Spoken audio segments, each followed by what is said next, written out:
Niamuru nitembee katika maji haya. Wewe unajua katika kutembea katika ile maji ilikuwa ni nini?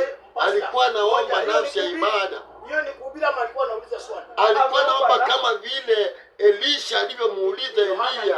Sikiza.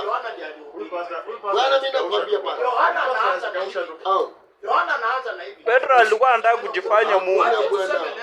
Wacha kieleweke leo. Wala we want to know the fact many pastors in the Bible. Like you. Because there's many pastors faith. Kwa sababu gani kijana?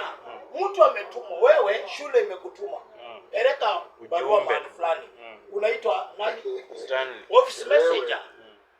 Office messenger umekuwa mhubiri. Yesu ndiye alihubiri injili. Peter alikuwa ni office messenger.